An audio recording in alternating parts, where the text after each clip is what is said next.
So we are here at the authority, which is the Oneida Herkimer transfer station down here in Utica, New York. And we are coming today with a series, Cut to Compost. So we took a look at the Christmas trees and what happens after the season at the Christmas tree at Springside Farm last week on last Tuesday. And this Tuesday, we took a trip down to Hidden Pastures to see what happens with that byproduct. After you cut that Christmas tree, it now is a waste product. You can also consider it a pollutant. So anytime we are adding something that's waste to the ecosystem, that's a pollutant. So we took a look to see what happens with goats and how they turn that into a byproduct or into a secondary product, and the fact that they eat the trees for nutrition, and they are also able to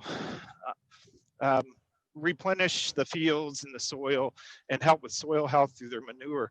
And we looked at some of the products that were created there. So today we are at the transfer station in Utica, and we're going to look to see what happens on an industrial level with those Christmas trees. So today we have a special guest, Miss Samantha Brown, who is in charge of the education here at the transfer station, the authority in Utica. We're going to take a look at what happens. Good morning, Samantha. How are you? I'm good. How are you guys? We are doing well. Thank you for having us. So can you tell us a little bit about what a transfer station is? Sure. So here at our Utica facility, we actually have 5 different facilities at this site. So we have our transfer station, which is the first stop that your garbage makes before it heads up to the landfill, where it will stay effectively forever. We also have our recycling center, where we sort out different materials so they can be made into brand new things. We have our food to energy facility, which allows us to recycle food scraps. We also have an eco drop location for residents to bring down their garbage, recycling, e-waste. And of course, we have our compost site, which we're going to be walking around on today. So this compost site is 13 acres. We first started operating this facility in 1994, and we started marketing compost in 1997. So all of these big piles of compost that you see right now, these are called windrows. So after we receive the green waste material from residents and businesses in the Oneida and Herkimer counties, we chip up the material, which we're going to show you in just a minute, and then we form these long windrows. So this allows us to separate the piles out, and also gives us the ability to drive over the material as often as needed to turn the piles, to aerate it and give the microbes some oxygen. And part of my job is to help monitor this site and kind of give guidance on when they might need to be turned based on the temperature, the moisture level there. So that's part of what I do for the authority. So Samantha, how long have you been with the authority? So this is my 3rd year with the authority. I got my environmental science degree from SUNY Binghamton in 2018. And I am the recycling coordinator for the authority. So this is part of my job, but mainly I'm in the recycling department, setting up programs in schools and businesses. But composting is nature's way of recycling. So anytime we're keeping material out of the landfill, whether it's composting, anaerobic digestion, recycling, that all makes a really big difference to our local environment where we all live and work. So can you tell us, as we're getting closer to the brush pile, I'll give you a little sneak peek. Can you tell us, how do people get their Christmas trees here to the authority? So green waste can either be delivered by residents themselves. So if you want to get your tree out of your house, you can drive it down to our facilities and we'll accept it as green waste. Some towns and municipalities do green waste pickups. So you might be able to put it out at the curb like you do with your garbage and your recycling. But if you can't wait for that, or maybe your municipality doesn't offer that, you can bring it down yourself. So I'm going to let you go ahead. In front of us, we have a pile of Christmas tree farms or Christmas trees. I'm going to go ahead. I'm going to stand right here and let you now. Miss Brown is 5'10". So we're going to compare Miss Brown to this Christmas tree pile, and we're going to use her to judge the height. All right, So I'll give you some scale here. now behind us, you're going to see this is all brush and biomass. And there's Miss Brown. So in the comments, how tall do you think that pile is? So in your chat, go ahead and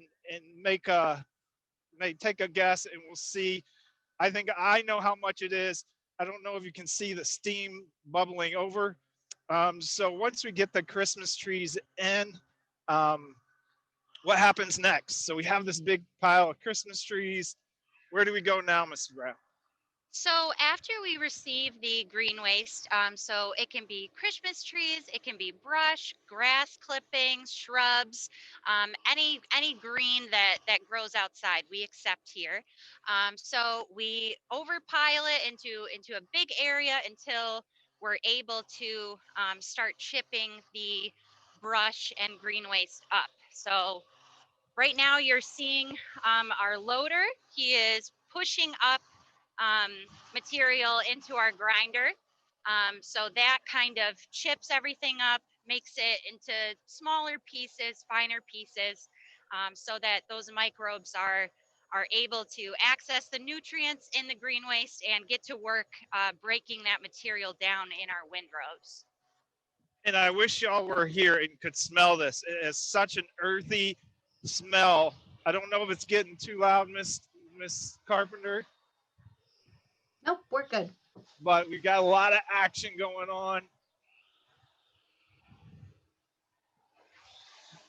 Big, awesome machines. So, Mr. Best, can you describe what's happening for us?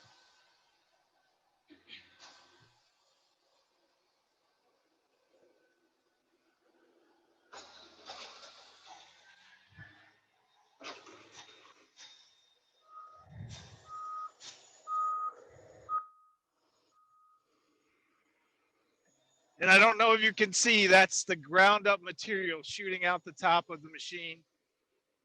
And this pile is probably 40, 50 feet. And we'll take a quicker look. So Miss Brown, how long has this been sitting here since the last time? And there he is taking a big old pile of Christmas trees, folks. So that Christmas tree that we had from Springside Farm is now getting backed up and going into the chipper. And there are a lot of jobs in agriculture when we talk about if you want to run machinery and chippers and large machinery, those are jobs that are out there. So if this interests you,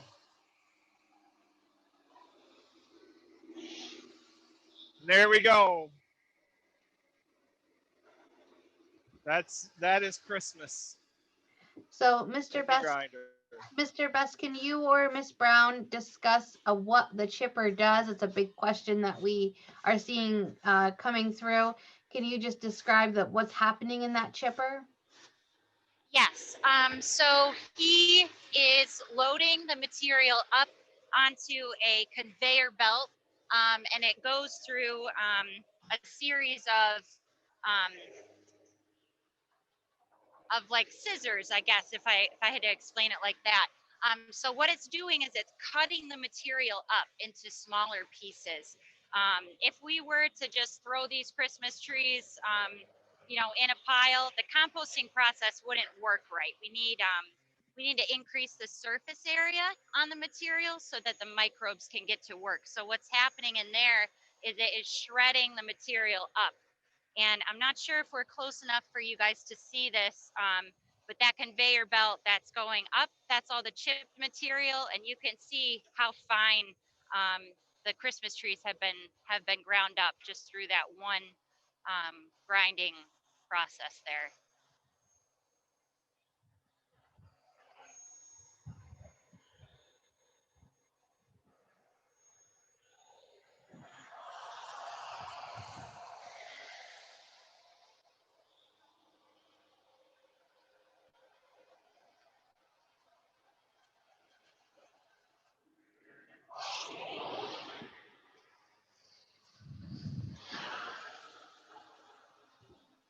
So one of the questions that we're seeing come through is, where do all of these trees come from? Are they just picked up by the garbage man post the holiday and then they're sorted, or do people drop them off? Could you explain that process? I think you're cutting out a little bit. I didn't quite catch that. One of the questions is, where are these trees coming from? Is the garbage man picking them up after the holiday, or are they dropping them off?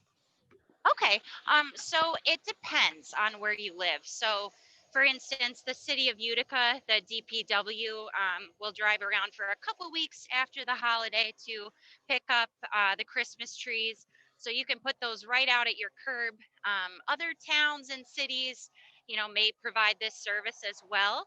Some locations don't have the resources or the funding to offer a curbside pickup system.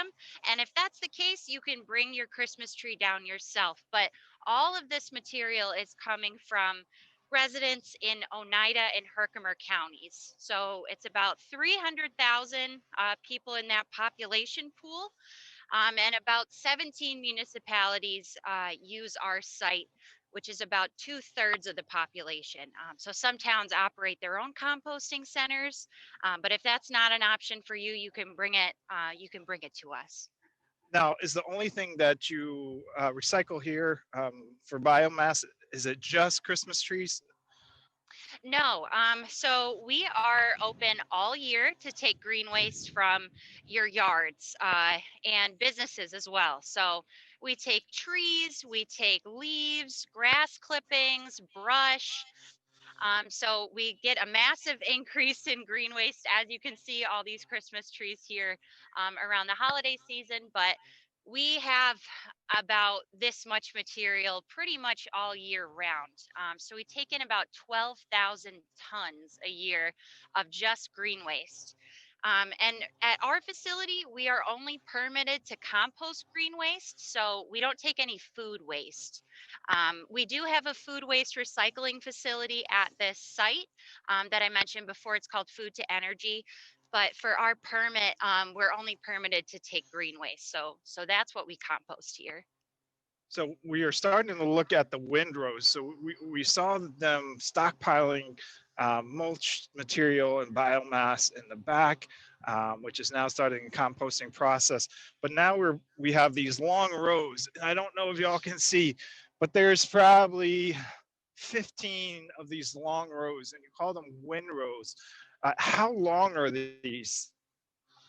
So this is a 13-acre site. I'm not exactly sure how long these windrows are, but we try to make them as long as possible while still allowing road access, just because you can see the amount of material that we take in. So we're trying to maximize our space, and this is the best setup for us. There are other ways that you can compost material, but for a large industrial system like this, this works the best for our needs. Well, thank you. And it looks like they might be 50, 60 feet long. So it means that that big brush pile behind us is at least 50, 60 feet long. And what would you say at the very top, Ms. Samantha, would you say that's probably about 40, 50 feet?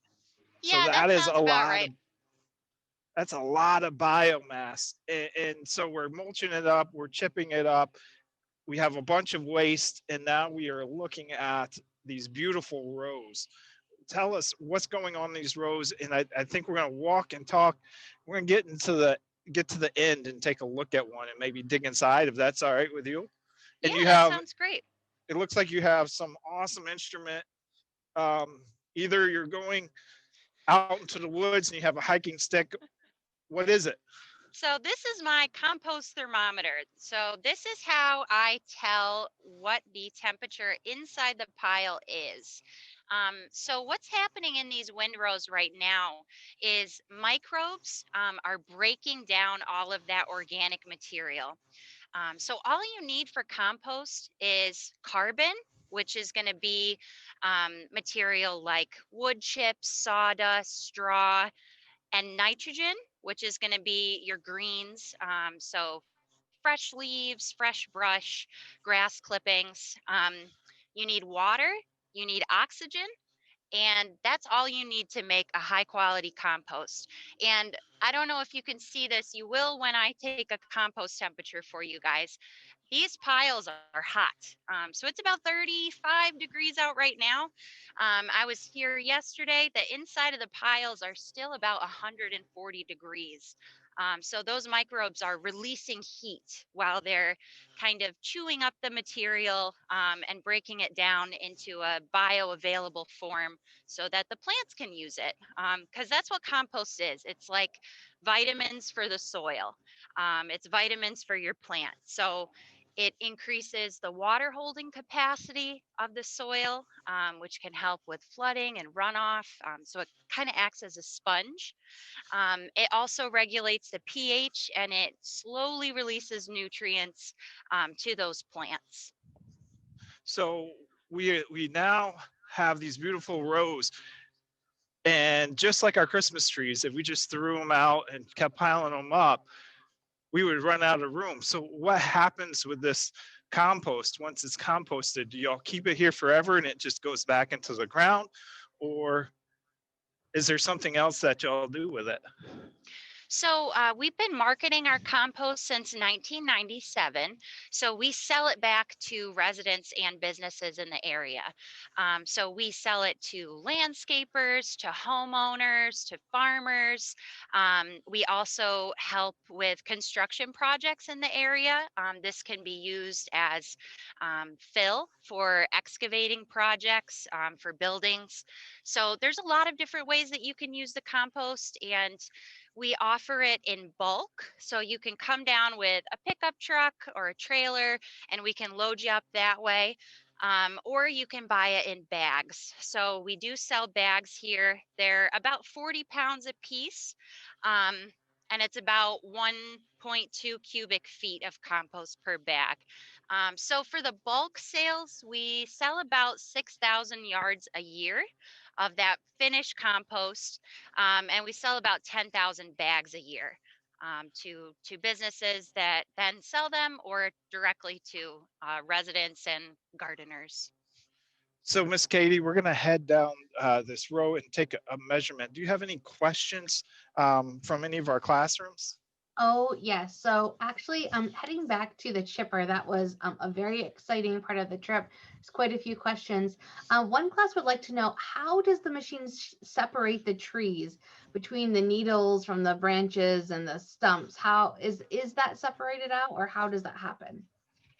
No, it's not separated out. So think of it like a blender. We're putting trees into a blender. So the needles, the wood, the branches, all of that is going to be ground up in essentially one container. So that's what's happening in the grinder.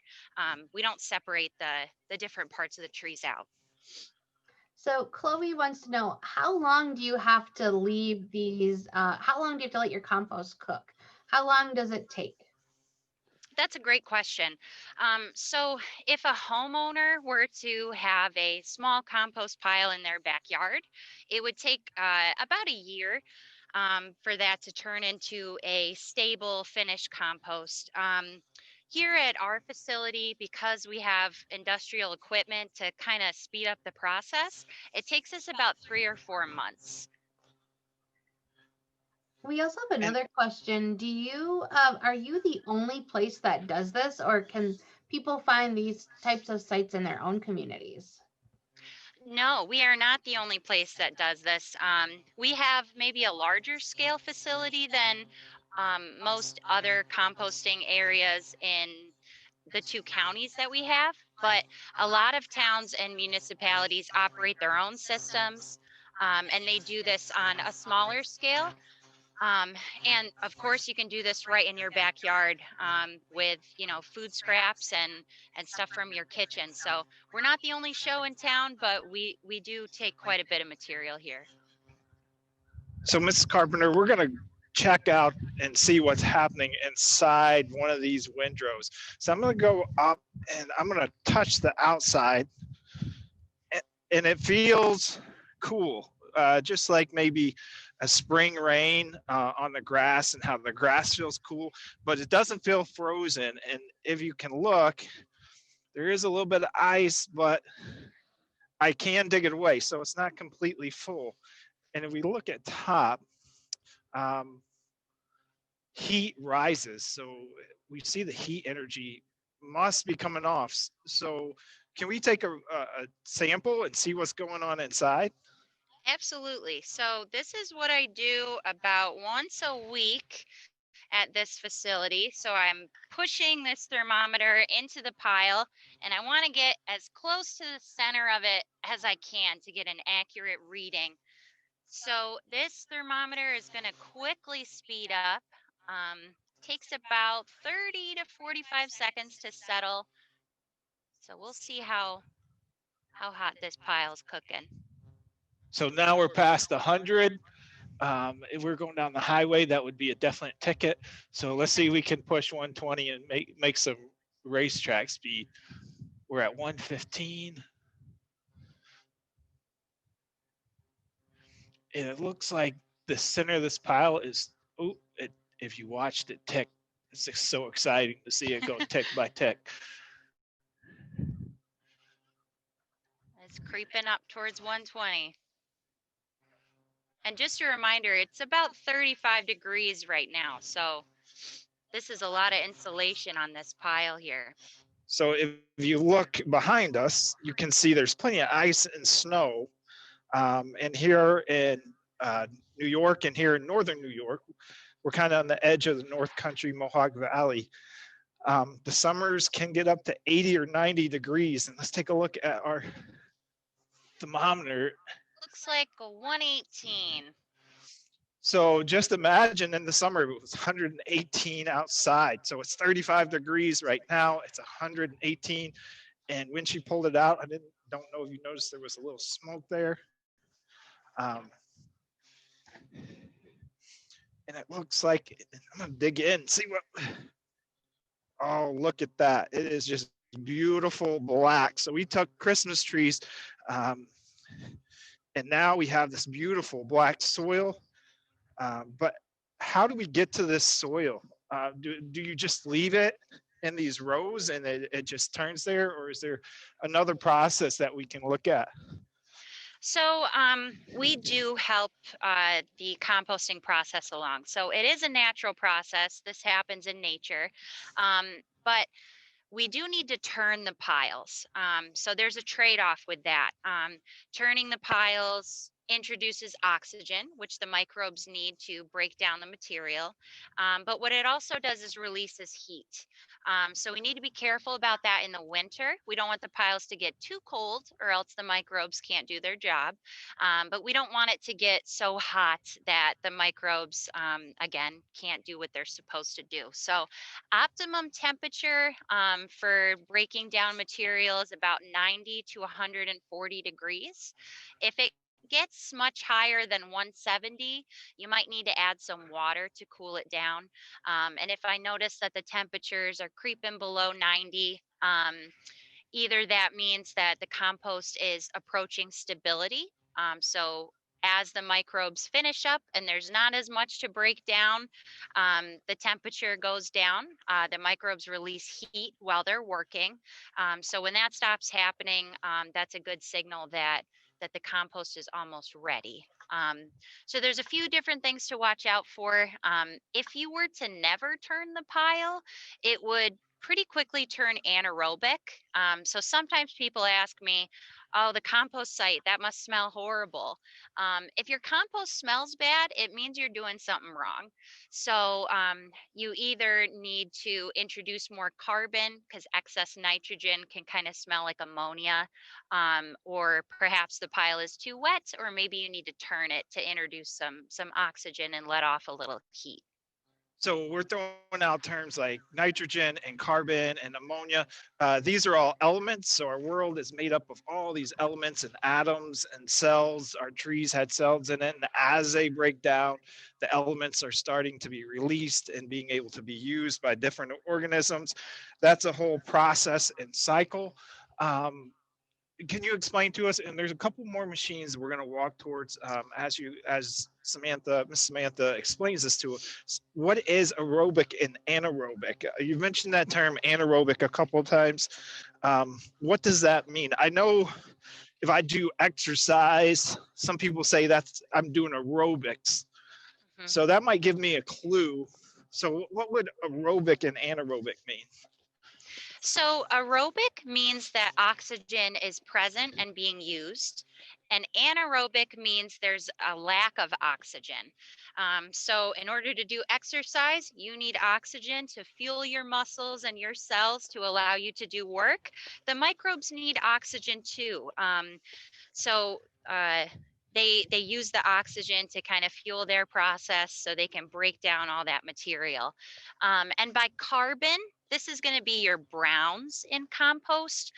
So that's things like wood, sawdust, wood chips, something really fibrous. And your greens are your nitrogen. And what that means is living plant material. So that's going to be your leaves and grass clippings, and things like that. So you kind of need to strike a balance between the carbon, the browns, the fiber, and the nitrogen, the greens, the fresh material. I have to say I wish we had smell-o-vision. It smells like warm raisins out here. It smells incredible from all this biomass. And I'm gonna do a quick pan. We have a great vantage point from here to see all these windrows. We're kind of up above them. They're all about 5-6 feet tall. I don't know if y'all can see those and see how far back. There's the pile, and the chipper is way back behind that pile. The loader's still going. Oh, it smells like fresh cooked raisins. It's smelling delicious. Everything's cooking down. It smells almost like spring. So you turn the piles, and how do you do that? Do you turn it by hand, or does that front end loader come through? So thankfully, we do not have to turn this by hand. That would be quite a workout. So we have a windrow turner. It's parked right over there. Might be hard to see. That's our white machine there. So what that is doing is the reason that our windrows are the width that they are is because of the width of our windrow turner. So it fits perfectly over top of the windrows and drives over them. Underneath that machine, there are these claws that are picking up the material, taking that outside of the pile, turning it in, and taking the inside and pulling it out. So it really mixes it up like a big mixing bowl. So this again introduces more oxygen and gives the microbes the energy and the fuel that they need. So let me see if I can recall all these steps. So our first step is we have a Merry Christmas, Mhm.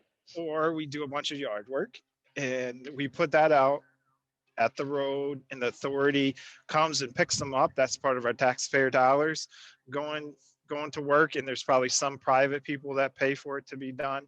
So then the next step is to bring it here, and then we chip it, which is put into that bulk. And I don't know if you can see way in the background the big bulk. That's probably a 70-foot mound. And then it's spread out, it breaks down, and it takes 2 to 3 months in the summer to break down. And then the last step is once it's broken down, I noticed there were quite a few chips and things still in it, but it looks like a lot of great soil. what do we do with that mix at that point? So the microbes and that grinder have really helped to break the material down into finer pieces. But as you mentioned, there are still going to be some chunks of wood, some bigger pieces. So what we do with the material, once the temperature is stabilized and it's been 3 to 4 months, and we know that compost is ready to go, we use this trommel screen. So this is a big piece of equipment. And what we do is we load the material onto this conveyor belt here, dump the material in, and inside is kind of like a big cyclone. So there's screens in there and it's sifting the material. If any of you guys have ever baked cookies with your parents, you might know what a sifter is. Typically use it for sugar. So that's kind of what this machine is doing. And it's screening out all the bigger pieces, and our screens are suited to 1/2 inch. So nothing bigger than a 1/2 an inch is going to make it through to the other side.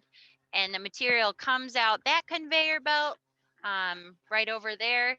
And we have someone that works in a loader. They scoop the material up and put it into our finished pile, where we can then sell it as bulk compost, or we can put it through our bagger, bag the material up and sell it that way. So after it goes through this screen, the compost is finished, it's ready, and it's all set for sale. And I have to say, ladies and gentlemen out there, we just had a fraction alert.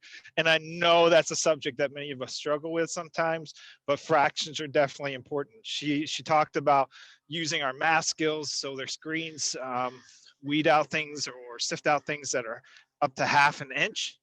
And then the soil, so we feed it through the one end, through the trommel, and what happens to that stuff that doesn't go through? So any material that doesn't go through, we typically throw it back into the mix and compost that again, just to break it down.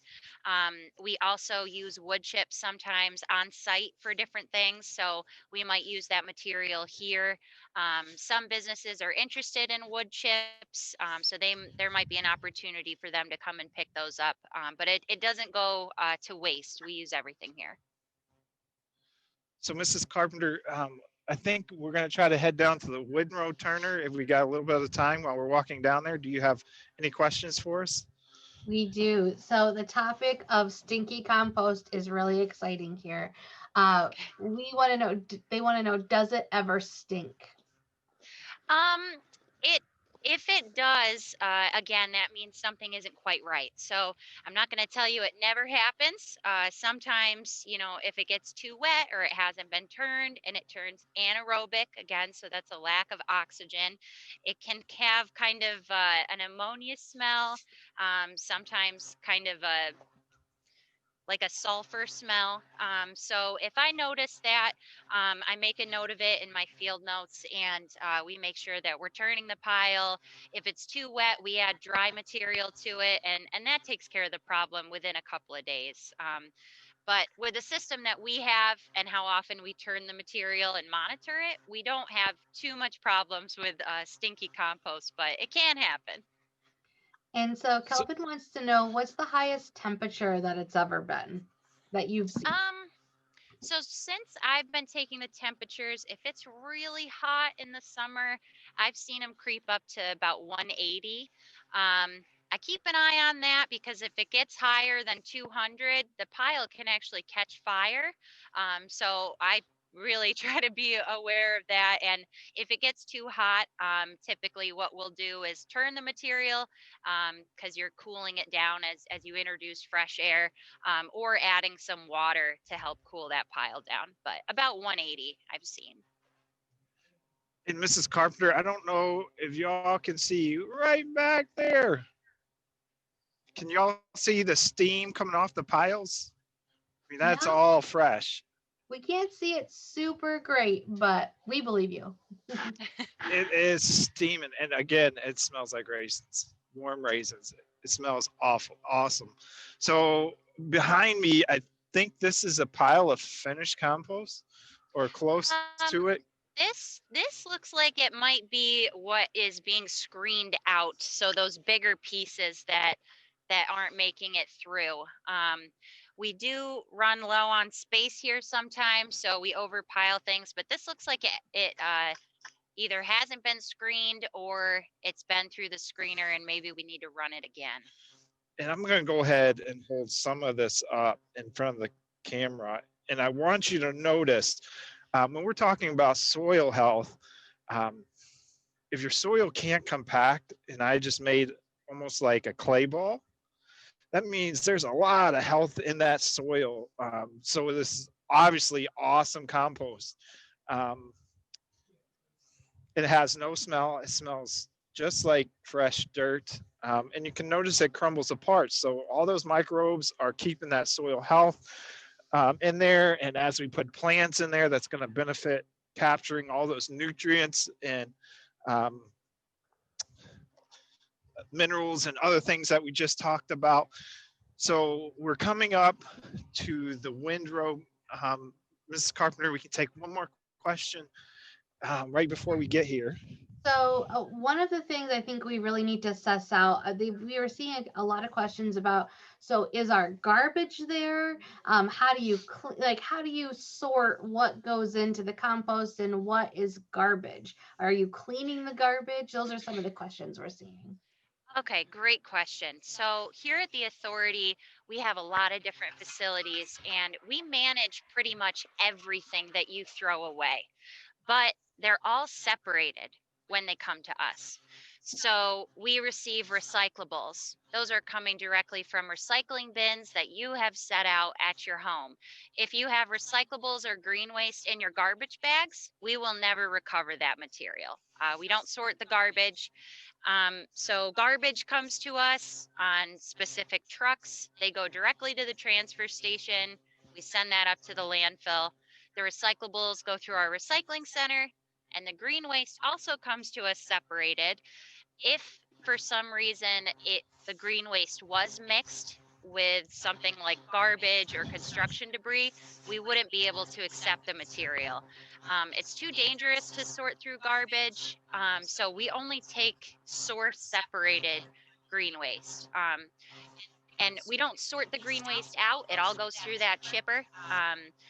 But no, there's no issues with mixing different materials together. Everything comes to us separated, essentially. I hope that clarifies a little bit.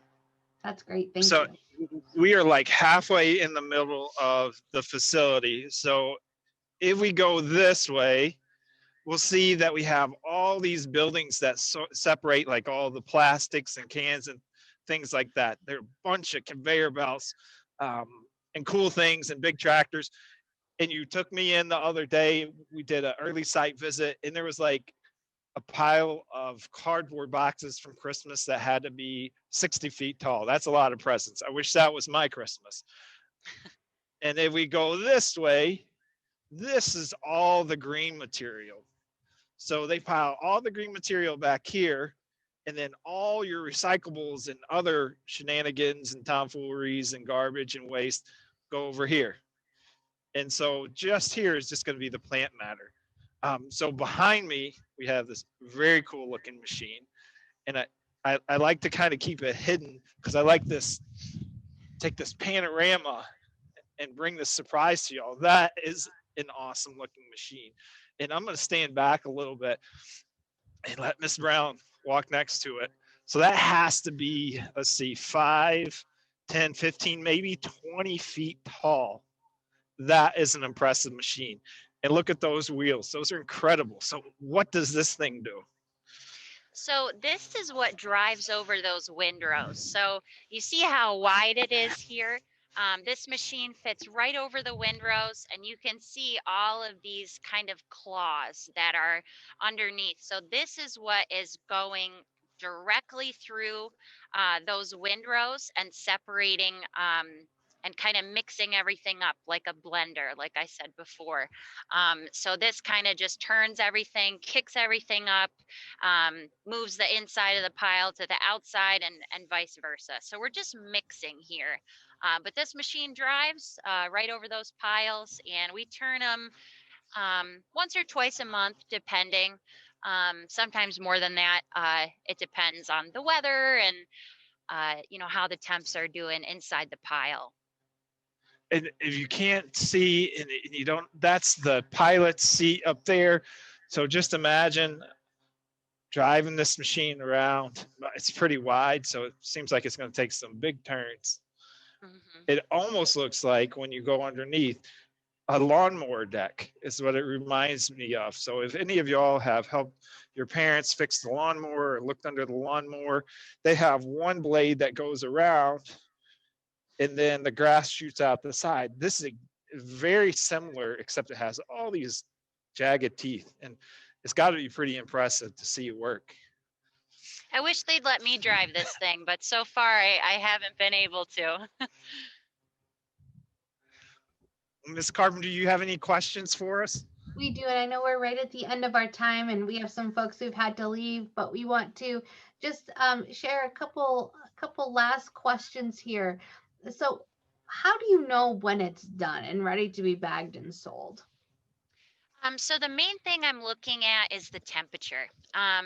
So when the piles have reached ambient temperatures, which is a fancy way of saying it's about the same as the outside temperature, that's a good indicator that the material is done. Another thing is I'm noticing, how fine the pieces are, how broken down it looks, if there's any smells. But the temperature is the main indicator to me. So in the summer months and spring months, say it's 60 degrees outside, if the center of the pile is about 70, that means that pile is done doing all that microbial work, breaking the material down, so it's a stable product. And as long as that temperature holds for a few days, then we're ready to go ahead and screen the material, and it's ready to be sold. It sounds like a lot of biology and chemistry and physics and environmental science, physical science. It's pretty awesome. Well, we're going to wrap up there. Thank you so much for having us today. It was a privilege to be here. Thank you for joining us from the Cut to Compost series. We looked at Christmas trees and harvesting them as a product we enjoy for the Christmas season. We looked at how that becomes a byproduct and how that then can become an upcycled or recycled product, either from goats, using it for nutrition and dairy products, or fertilizing the soil, or here at the authority. So thank you so much. We appreciate the tour. One last question before we go. If anybody happens to live in the area, we know it's COVID time and pandemic, but if they ever wanted to come take a tour, are they able to do that? Absolutely. So we would love to resume our tours as soon as it's safe. Right now, we're not offering any tours. I wish you guys could have been here in person to see all this, but I'm glad we got to do it this way at least. So normally you can contact us. Our website is ohswa.org. You can reach out to us. We do tours of our recycling center, the compost facility, our regional landfill. So we love to do that, and we hope we can resume those soon. Well, thank you so much for having us. It's pretty awesome, and if you get a chance, bring your kids down. The machines, the piles, the smell of raisins is amazing. So on behalf of Jeremiah Best, the state educator for New York Agriculture in the Classroom, and Ms. Samantha, thank you so much, and y'all have an amazing day. Thank you.